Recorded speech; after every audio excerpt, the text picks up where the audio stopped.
Saudara, jikalau kita sudah sampai ke tahap di mana di dalam diri kita banyak kelemahan-kelemahan yang ada, jangan sampai hal itu menekan saudara. Jadi kelemahan-kelemahan itu memang ada, tapi jangan sampai hal itu lalu diubah oleh setan menjadi tuduhan. Sebab biasanya kalau saudara itu sudah tahu kelemahan kita karena hasil dosa, kutuk, itu jangan sampai diubah menjadi tekanan buat kita. Kita kerap kali tidak menyadari hal itu, saudara. Umpamanya contohnya, saudara gagal,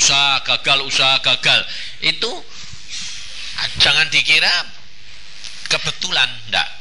Pasti ada sebabnya. Mungkin karena kutuk orang tua, kutuk nenek moyang, jadi kakek nenek bisa. Atau saudara punya gandengan yang kena. Jadi tidak harus suami atau istrinya, bisa dua-dua, bisa satu. Nah, kapan hal itu bisa terjadi? Umpamanya saudara menikah tidak direstui orang tua. Lalu orang tua itu ya restui, tapi hatinya mendengkel terus marah. Itu mendatangkan kutuk, saudara. Maka dari itu kita harus belajar apa? Setiap orang itu sama, tidak ada yang baik. Jadi pasti ada kejelekannya. Nah, tetapi kejelekan itu nanti diungkapkan oleh Tuhan satu demi satu. Saudara kepengennya dibersihkan semua atau satu-satu? Nah, semua tapi satu-satu. Tapi ada orang itu kepengennya itu rombongan, borongan. Gak kuat, saudara. Sebab Tuhan itu tahu bahwa di dalam diri kita itu kejelekannya itu terlalu banyak. Nah, kapan saudara tidak usah cari hamba Tuhan, oh ini karunia ini. Tidak usah, saudara. Saudara melekat kepada Yesus. Nanti saya ajarkan bagaimana Roh Kudus itu diberikan. Kamu berkomunikasi dengan Roh Kudus. Segala sesuatu komunikasi. Apa saja. Saya itu sebetulnya sudah ngajar dulu tuh berkali-kali tuh ngomong gitu loh, tapi kok susah sih ngomong sama Roh Kudus. Kenapa? Roh Kudusnya tidak kelihatan sih. Jadi susah. Padahal saudara itu latihannya begitu. Bangun pagi, terima kasih Tuhan, aku seger, sudah tidur enak, gitu loh. Ngomong. Saudara jangan Tuhannya tidak kelihatan. Kamu harus punya iman. Meskipun tidak kelihatan, tapi dia ada. Ya toh? Lah kalau ada di rumahmu, di dalam hatimu, kok tidak pernah bojak ngomong itu enggak? Anggap apa itu? Coba bayangin, enggak, sepertinya enggak ada. Ini orang Kristen kurang menyadari. Padahal Tuhan Yesus berkata, Roh Kudus ada, tinggal di dalam kamu. Kamu mengenal Dia, loh. Ya wis toh, lah kan enak ngobrol toh. Makanya ngobrol. Terima kasih Tuhan, gitu loh. Minum. Jadi cuma dek mau makan gede kayak sembahyang subuhan. Minum, enak ya Tuhan, terima kasih. Ngomongan gitu loh. Jangan takut dianggap orang edan. Sebabnya kerap kali orang edan kan ngomong dewek tuh. Sebetulnya kalau wong edan itu kalau bisa ngomong dewek itu sebabnya apa? Sebab dia ada roh yang lain. Lah kamu punya roh toh? Di samping kamu ada Roh Kudus toh? Lah kok tidak pernah bocah ngomong? Sebab kamu takut disamake mbek wong edan. Sama mbek wong edan iku ora edan. Iya toh? Makanya saya kerap kali nyopir ngomong mbak Tuhan gitu, anakku bilang, "Pak ngomong bisa apa?" "Mbak Tuhan." "Oh, Papa kerap kali ngomong." "Iya." Adik saya itu kalau nyopir halus, wah, istri saya, "Oh, mbok nyopir kayak adikmu itu loh, halus." Tapi kecelakaannya banyak.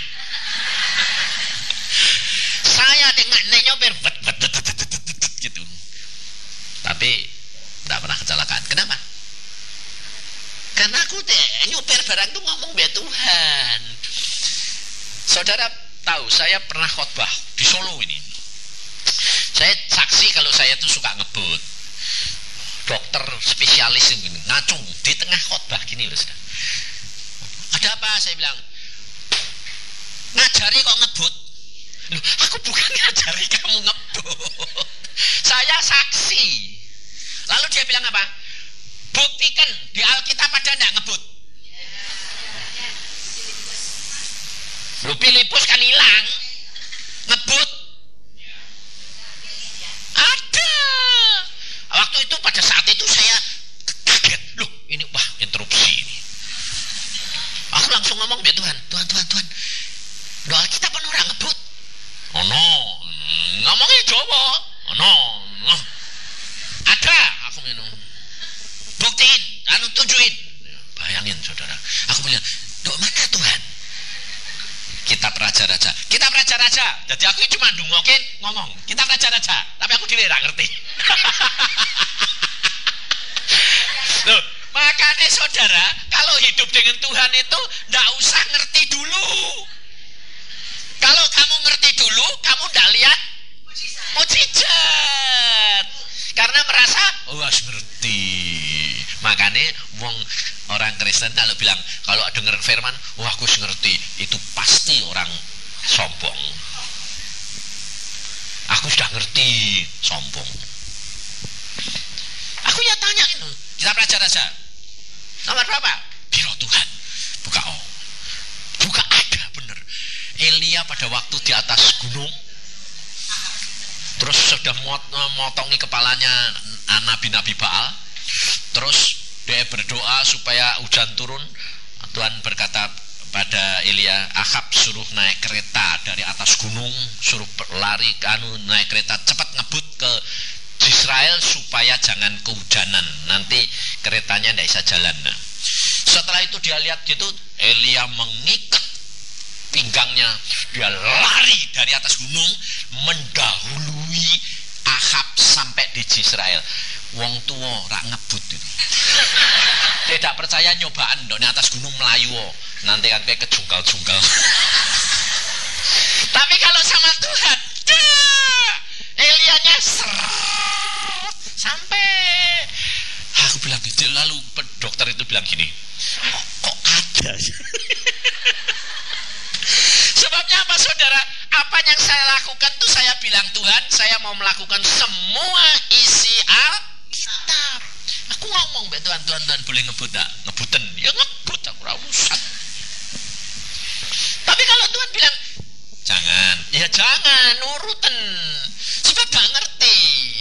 Sebaliknya anak saya bilang, Papa ini dok di jalan tolok, jalannya cuma 100 ini, kok kayak mau jalan-jalan sih Pak? Aku bilang, Tuhannya tidak boleh.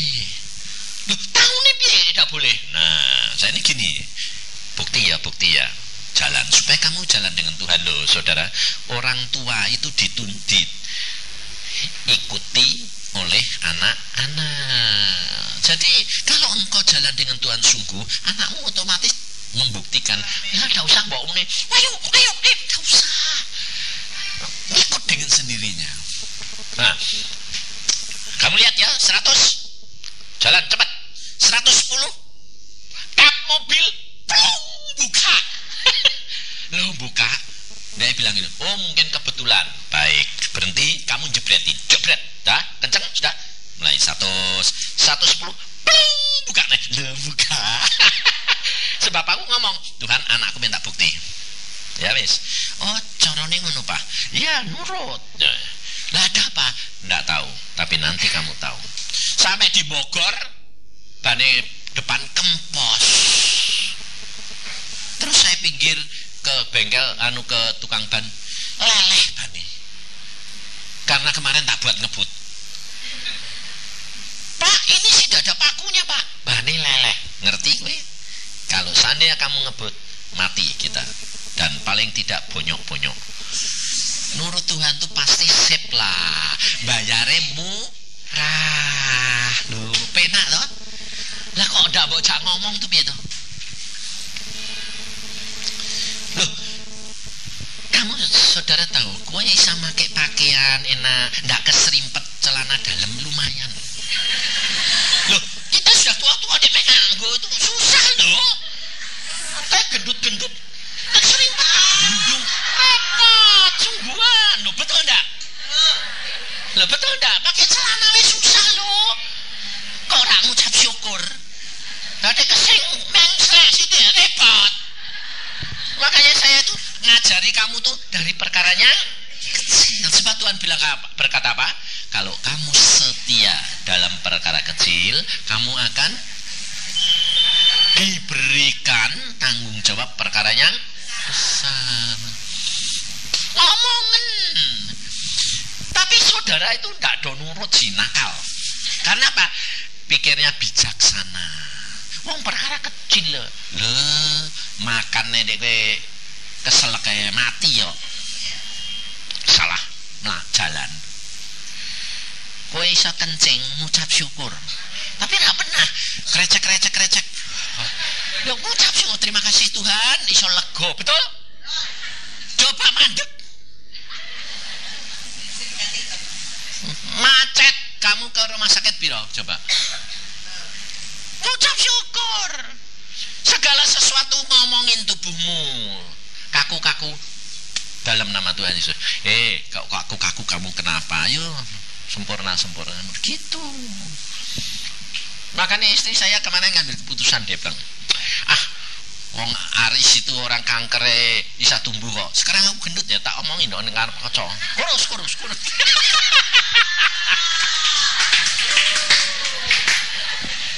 Dia mau diomongin, mau praktek.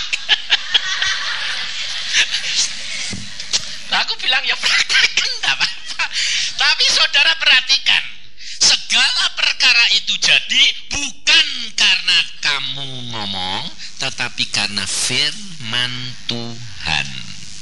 Nah, Alkitab itu firman Tuhan tapi logos secara umum. Yang kamu harus pelajari, kamu harus baca, kamu harus mengerti. Tapi nanti di dalam pembacaan kamu, nanti kadang-kadang ayat itu muncul. Atau kamu sudah baca, kamu tidak ngerti, tahu-tahu kamu diam saja atau sedang jalan-jalan muncul. Nah, itu rema. Itu jalankan. Pasti jadi. Nah, bagaimana proses jadinya? Ayo kita baca di dalam. Supaya saudara itu ngerti di dalam Markus pasal yang kelima. Sekarang menjadi proses jadinya bagaimana supaya saudara tidak usah cari-cari. Kamu kepengennya tahu, terlalu ngotot, tapi percuma dicari, tidak bakal ketemu. Di dalam Markus pasal 4 ayat 26 sampai 29. Markus 4. Yo, kebablasan, bukan kebablasan. Markus 4 ayat 26-29. Lalu kata Yesus, beginilah hal kerajaan Allah itu. Jadi kerajaan Allah itu siapa? Yesus.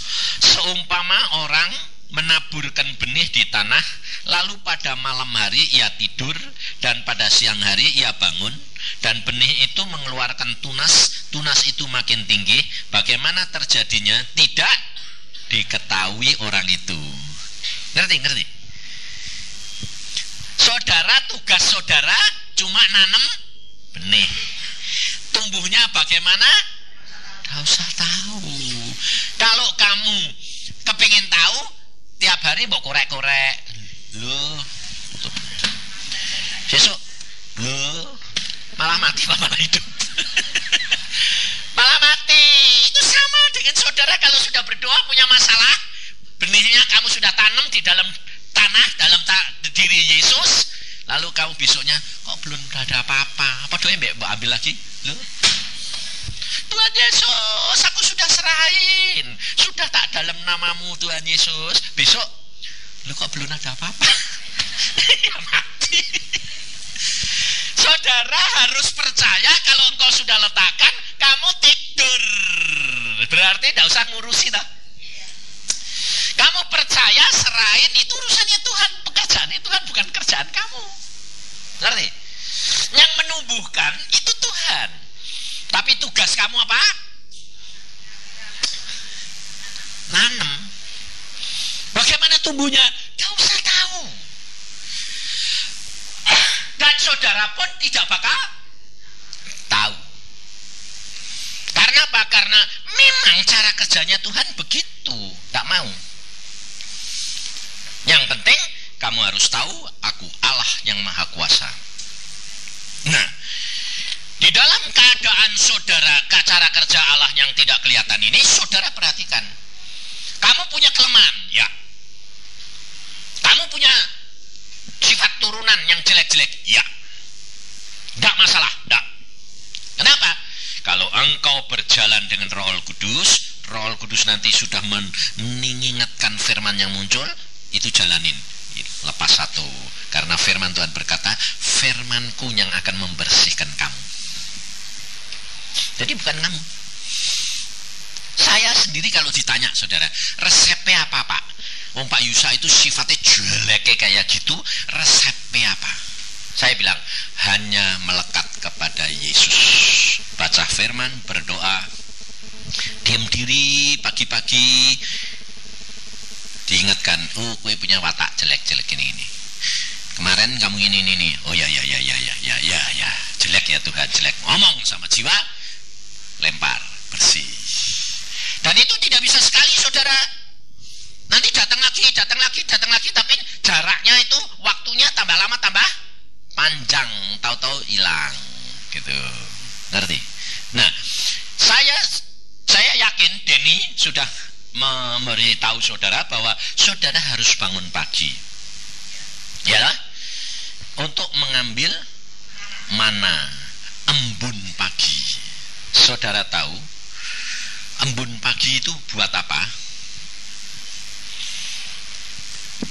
Sebab pohon kurma itu tumbuhnya di padang belantara atau di tanah yang subur, pasir atau dapat air dari mana? Embun. Ngerti? Jadi tiap pagi saudara itu harus bangun.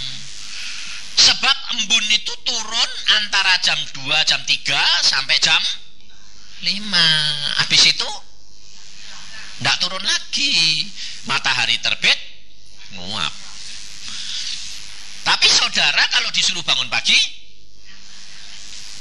ngantuk. Lalu karena pikiranmu kenapa? Loh, nanti kalau dibangunnya jam 3, Pak.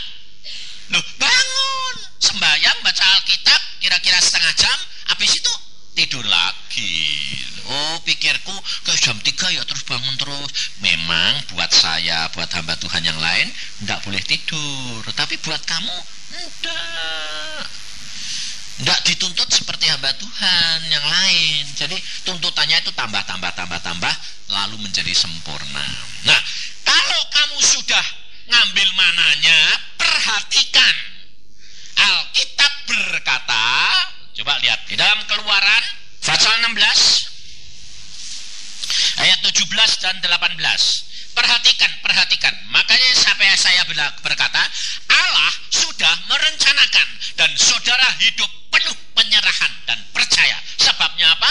Di sini dikatakan ayat 17, 18, Keluaran 16. Demikianlah diperbuat orang Israel. Mereka mengumpulkan, ada yang banyak, ada yang sedikit. Ketika mereka menakarnya dengan Gomer, maka orang yang mengumpulkan banyak tidak kelebihan, dan orang yang mengumpulkan sedikit tidak kekurangan. Tiap-tiap orang mengumpulkan menurut.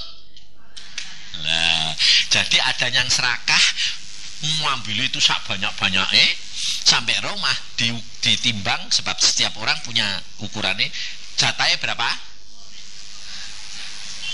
Yang banyak jadi mengkerut, yang ngambilnya sedikit jadi mekar. Jadi setiap orang punya takaran jatah sendiri-sendiri. Jadi tidak usah pusing loh. Tapi jangan nakal. Tahu ayat gitu, ya wes toh Pak, aku ngambil secuil itu. Terus tidur lagi. Nah itu yang namanya bangun tapi cuma terima kasih Tuhan Yesus, amin, tidur lagi. Lah itu nakal tuh. Nah, katanya ngambil sedikit ya ditak repot sama. Tidak boleh. Yang tahu ukuranmu siapa? Tuhan. Kalau kamu ukurannya setengah jam, kamu cuma 5 menit, kurang. Tapi kalau ukuranmu setengah jam, kamu berdoa 2 jam karena kamu kepengen banyak, diukur tetap sama. Yang tahu siapa?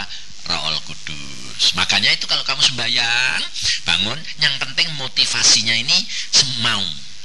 Ngantuk sih ngantuk, tidak apa-apa. Makanya saya punya istilah tidur di hadirat Allah.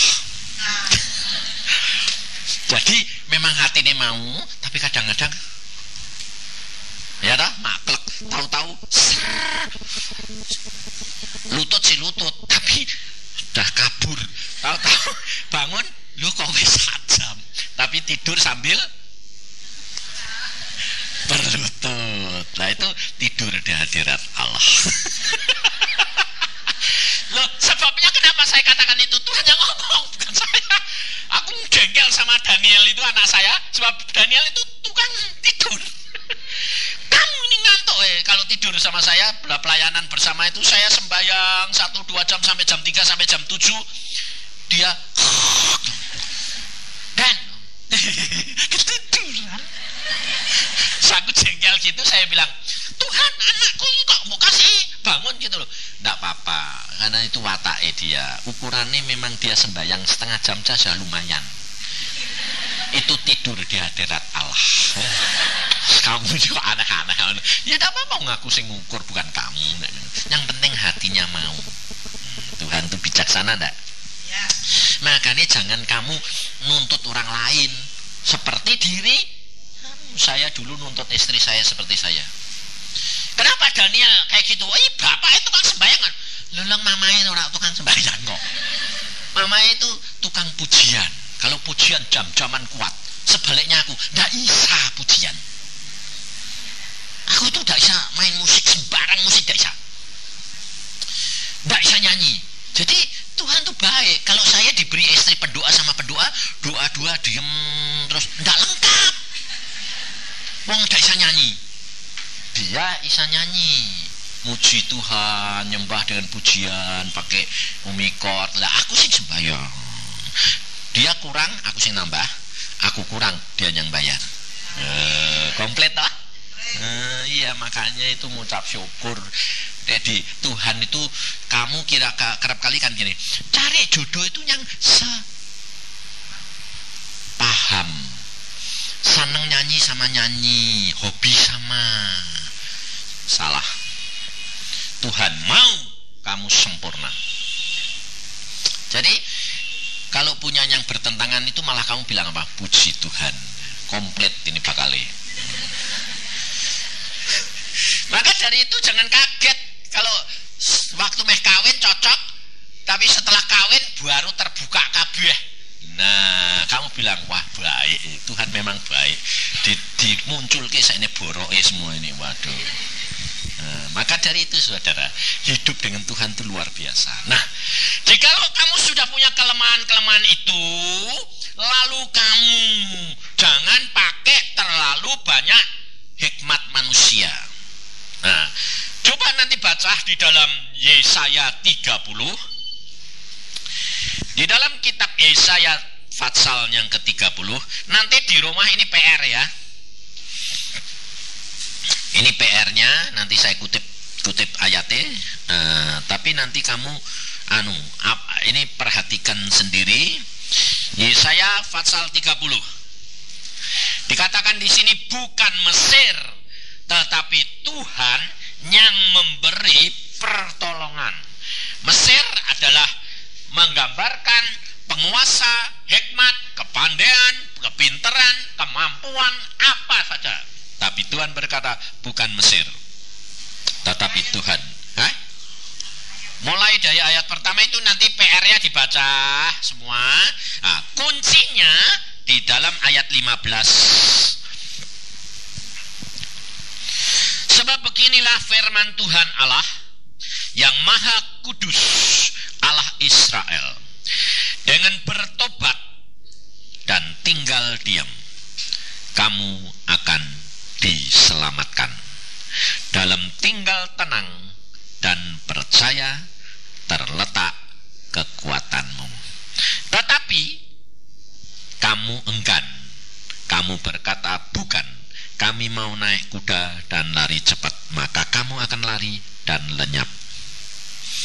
Katamu lagi, kami mau mengendarai kuda tangkas. Maka para pengejarmu akan lebih tangkas lagi. 1000 orang akan lari melihat ancaman 1 orang. Terhadap ancaman 5 orang kamu akan lari, sampai kamu ditinggalkan seperti tongkat isyarat di atas puncak gunung, seperti panji-panji di atas bukit. Saudara perhatikan, di dalam ayat yang lain Daud berkata bilang, aku mengalahkan 1000 orang, 10 orang 10.000 orang kalah. Tapi sebaliknya di sini kalau kamu tidak nurut Tuhan, kamu 1000, 5 orang aja kamu sudah kebirit-birit. Ngerti? Jadi di dalam pengikutan akan Tuhan, kalau engkau sudah menjadi anak Tuhan, itu harus perhatikan. Jangan cuma yang diperhatikan itu cuma yang enak-enak. Tuhan kasih, Tuhan sayang, Tuhan sabar. Tapi perhatikan yang menyebabkan datangnya kutuk dan tidak pertolongan Tuhan. Itu yang penting, ya tak? Jadi saudara akan tahu bagian yang saudara lakukan dan bagian yang Tuhan lakukan. Nah, kerap kali yang paling susah itu apa? Sangkal diri. Ngalahkan keakuan itu paling susah, saudara. Sebabnya apa? Sebabnya pikir kamu kelihatannya lebih baik ini. Contohnya pada waktu saya mau dapat rumah. Saya tidak punya rumah. Lalu saya bilang, setengah tahun sebelumnya itu saya sudah tanya mbak Tuhan, Tuhan, aku ini rumahnya kontrak nanti 3 tahun habis, aku nanti kontrak lagi atau beli atau apa? Tuhan bilang, aku sudah sediakan rumah bagimu. Kira-kira kalau saudara dikasih tahu gitu sudah ayem tak? Sama, saya juga ayem, meskipun tidak punya duit. Karena Tuhan sudah ngomong gitu, sip. Tapi tak tunggu kurang 2 minggu, tidak ada apa-apa. Duit tidak dikasih, rumah ya tidak dikasih, tidak ada apa-apa. Lah aku tanya lagi, loh Tuhan ini kurang 2 minggu loh. Ya tidak apa-apa, aku sudah sediakan rumah bagimu. Aneh enggak? Ya wes. Nah aku orangnya kan memang tembak Tuhan kan gelundung. Ya wes ben. Kurang seminggu, aku bilang Tuhan kurang seminggu. Ya ben noh. Doang kurang seminggu kok ben. Nah padahal tetangga-tetangga tanya sama istri saya, Bu mau pindah mana? Nggak tahu. Dianggapnya orang sombong. Mau pindah aja kalau nggak boleh diketahui. Itu kan hikmat dunia ya. Tapi saya diam aja. Memang nggak ngerti piye. Lalu datang orang, Pak, kamu ini butuh apa sih Pak? Nggak butuh apa-apa, saya bilang. Oh nggak bisa. Saya dengar kamu mau pindah ya. Saya ini bawa emas 2 kilo. Buat apa? Ya pakaian, cari rumah. Aku sembayang, Tuhan ini mau piye? Ya itu pakaian. Oh ya wis, 2 kilo. Nah, pada waktu itu saya jual 5 juta. Nah, istri saya tanya, yang kue mau yang mana? Ini ada uang 5 juta. Wes lah yang, jangan murka, jangan tamak. Dikasih 5 juta ya wis to, cari yang 5 juta saja. Lalu nanti aku tak tanya mbak Tuhan, doa lagi. Tuhan, sebetulnya yang mbok kasih rumah itu harganya berapa sih? Kamu boleh pilih antara 3 sampai 7 juta. Istri saya baik toh? Wis sayang ngambil tengah-tengah wae, ndak terlalu sedikit, ndak terlalu banyak, 5 juta wae. Tengah-tengah apik toh? Atine apik. Ndak kayak aku. Aku malah tanya gini, Tuhan, piro? 3 sampai 7. Oh, berarti engkau ngukur aku ini maksimal imanku 7 ini. Baik. Tapi karena rumah, jadi saya balikin istri saya. Dayang, kamu yang pilih, kamu yang anu. Saudara tahu, sudah cari harga 5 juta persis dapat Wah, dia sudah membantu pindah. Hari Sabtu sebab Minggu pindah. Apa terjadi, saudara? Malam-malam jam 8-9 orangnya datang. Pak, tidak jadi saya jual, minta tambah 500. Nah, tidak punya duit. Loh, tidak ada. Nah, kalau gitu ya tidak jadi. Bayangin, saudara.